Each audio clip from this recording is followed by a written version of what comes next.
Good morning and welcome to our final class in this 6-week set.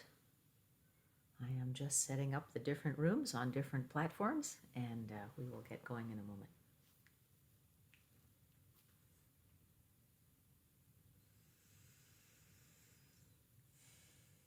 We've spent the last couple weeks reviewing heartfulness, and today we are going to spend some time in gratitude meditation.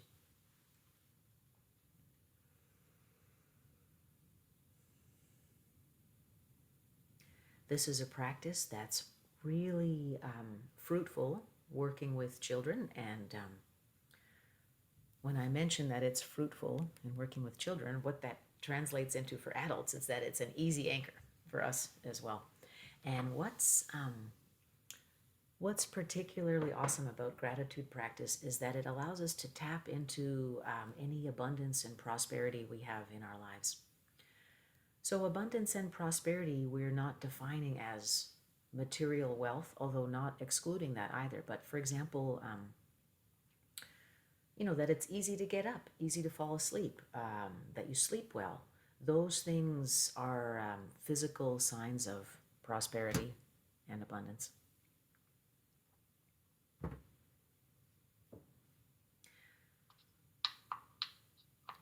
Good morning. We're just reviewing definitions of abundance and prosperity. Okay, I think we have...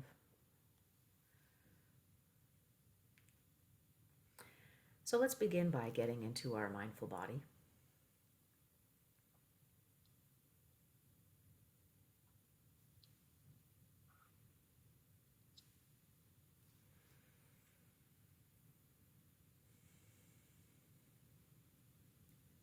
Settling into the present moment using the several anchors that we have covered. Listening, breathing, thoughts, emotions, heartfulness, any of those you can cycle through freely. And we'll sit in unguided practice for a few moments.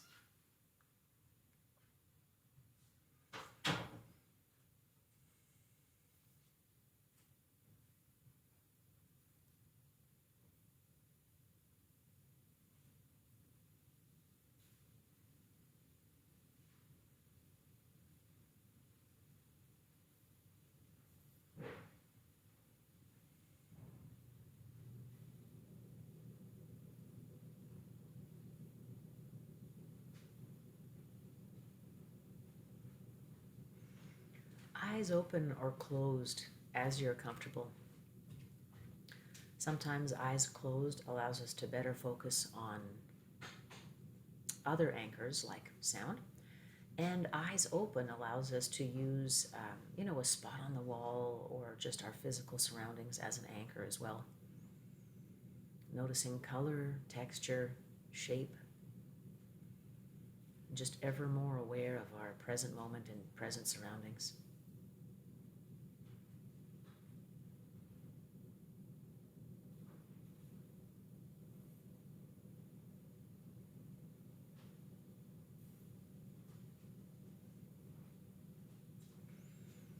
We can loosely follow the contours of a wall or picture or furniture.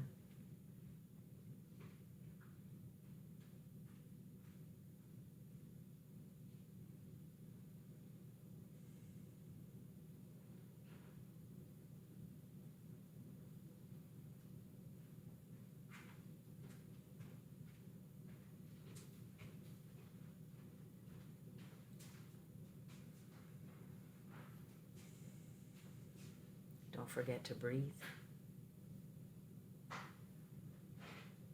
Relaxing the hands and face.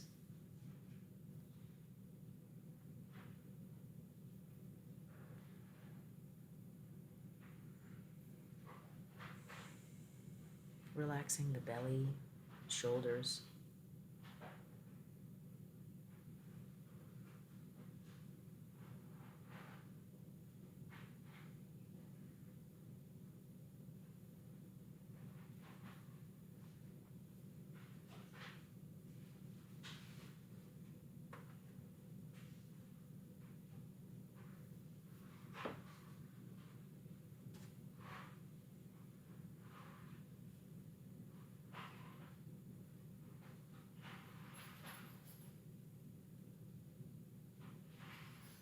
allowing our undercurrent of thought to emerge into the conscious mind.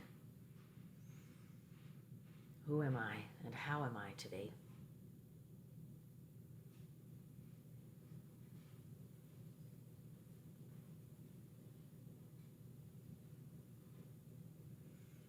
Any dark thoughts or happy thoughts are all welcome.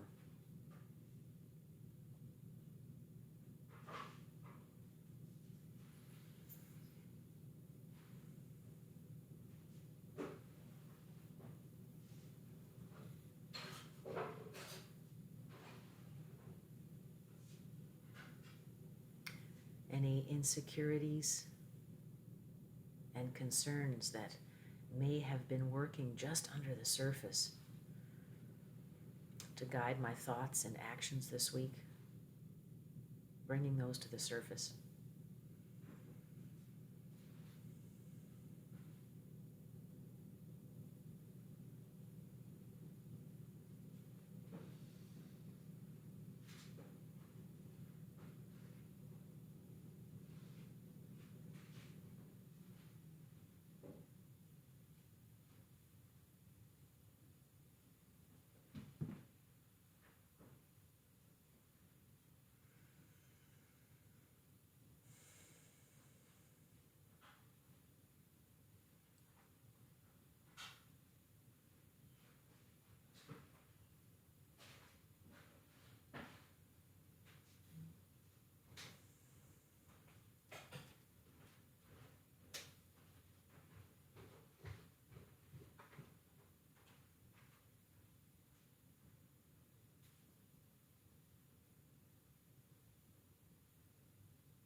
Just noticing if it's easier to come back to the breath than it was when we first started meeting 6 weeks ago. If it's easier to keep your focus on our practice rather than getting hijacked by thoughts and emotions, and patting yourselves on the back for that achievement.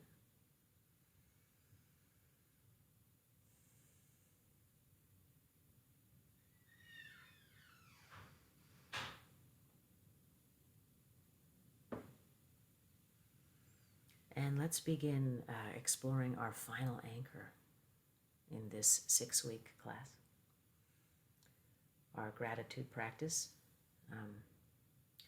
It's very commonly heard now that if you spend some time counting your blessings, it can stave off depression, etc. And there's a real physical reason for that. As humans, we're wired to spend a lot of time focusing on the negative. That helps keep us safe in the jungle. However, our big mammal brains can bring higher and best to that natural reaction. And our wiring can often prevent us from seeing the good in our lives and from appreciating what we actually have right now, instead of constantly striving for something that we don't have. If we have this, if we get this, if we look this way or lose this weight or have this job or this car, then we will be happy. And gratitude practice allows us to step right out of that delusion and into the truth that our happiness comes from our thoughts. We can still have difficult circumstances. So sometimes, the resistance I meet with this particular anchor is, but what if my life sucks? How am I supposed to be grateful for anything? And, if I focus on the positive, then I am not setting goals for change and improvements. And so that black and white catastrophic thinking doesn't represent the reality of human living and human psychology. And if we can take a step out of that, we can give ourselves great ease and compassion.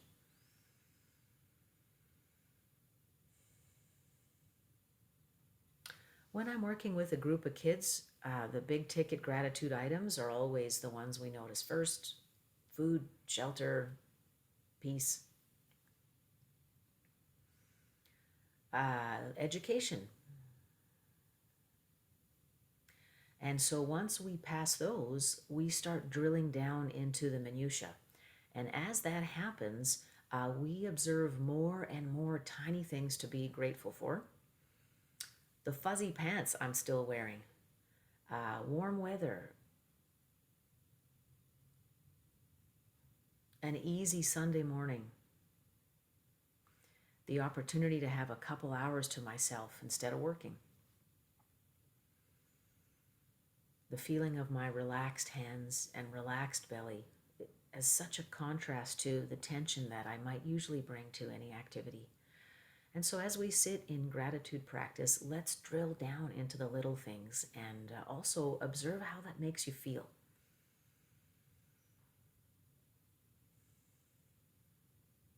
Reminding ourselves we don't have to feel one way. We don't have to feel relaxed and easy.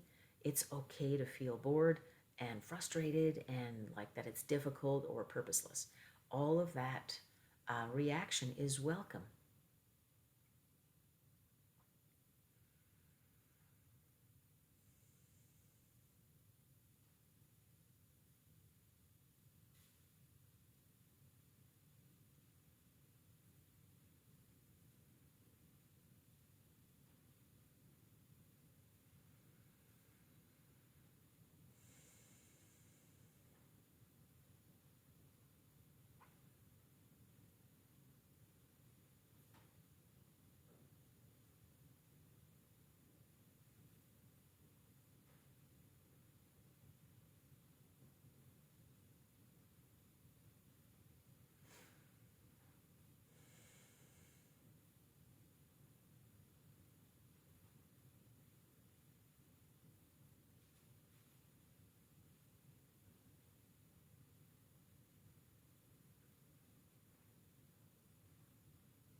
Gratitude practice can seem antithetical to the way our lives are run.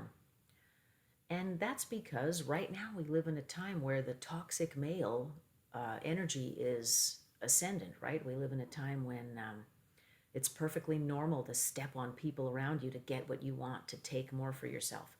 And part of our work is learning to define correct, true, appropriate definitions of success. What does it mean to be a successful person? It means more than having stuff. And so that's how we're looking to move away from the toxic male energy that really runs the material system in our world.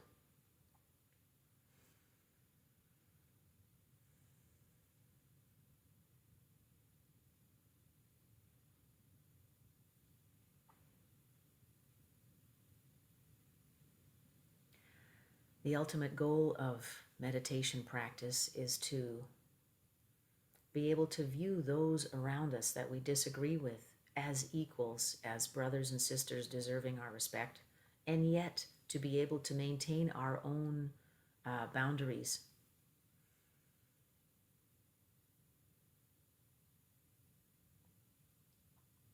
And of course, to be able to treat others even when we disagree with them or when we are tempted to use them as our equals, our brothers and sisters, we treat them as we want to be treated as well. So to see every human around us in this light as opposed to an enemy or an other. And current political discourse is extremely polarized now for this exact reason, that when people disagree with me, they are worthless. And moving away from this toxic thinking is required to shift our society to highest and best.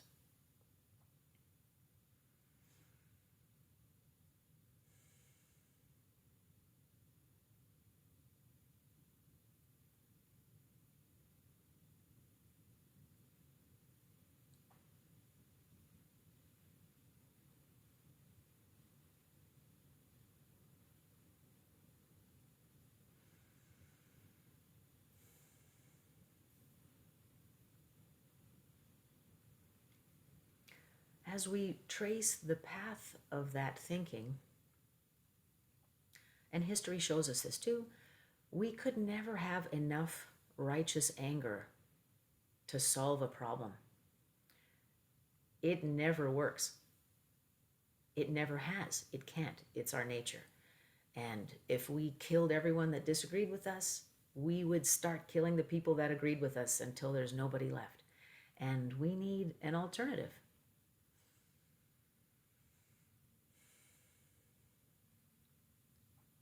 So tiny practices like this, our gratitude meditation, can have a huge impact inside and out.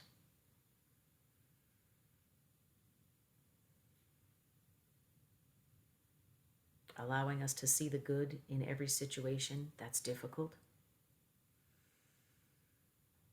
Allowing us the respite to choose thoughts that align with highest and best, because that's how we make the greatest change in the world around us. And of course, how can we do that? And that's by tapping into our own empowerment and agency, our own sense of prosperity and abundance.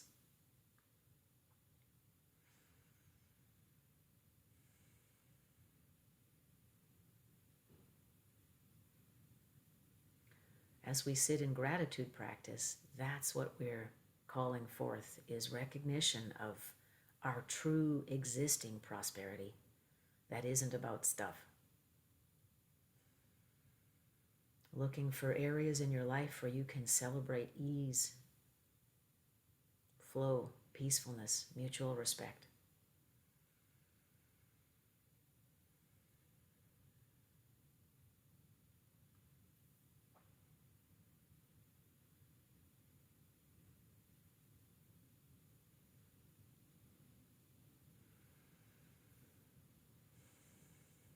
And looking for ways we can share this with others, like the Tim Hortons line where you buy for the person behind you. It's something similar, but on the level of the invisible.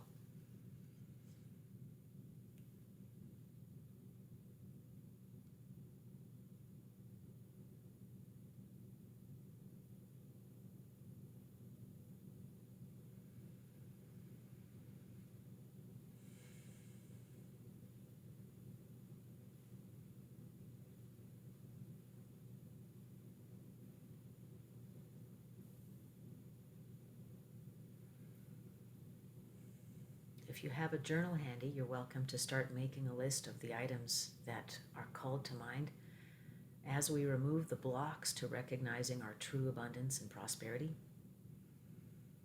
The stuff we can be grateful for, it just flies out at us like snowflakes. It's amazing how fast it happens.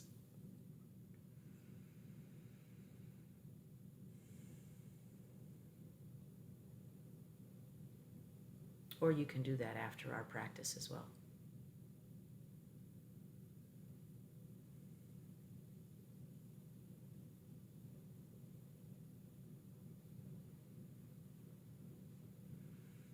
All the while observing how you feel,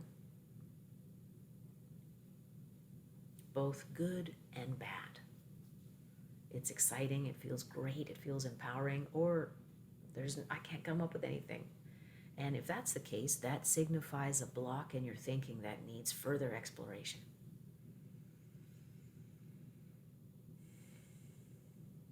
Either during practice, which is very fruitful for uncovering what is undercurrent in our thinking, or in a professional setting, or with friends. Talk to somebody and work it out.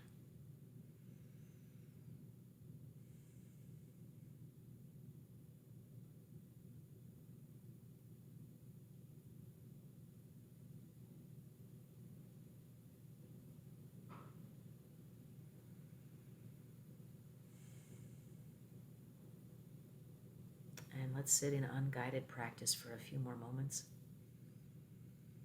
We have many anchors for keeping us busy now.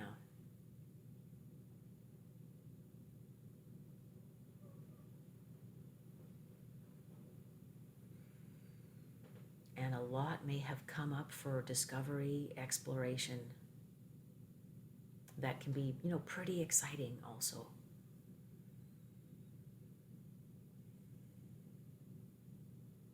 This is a safe place for uncovering everything that lies within.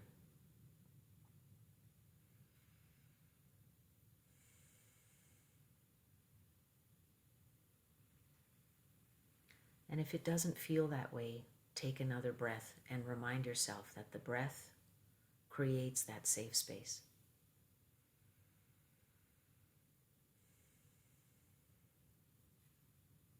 Of tolerance, of compassion, of ease, and expansiveness.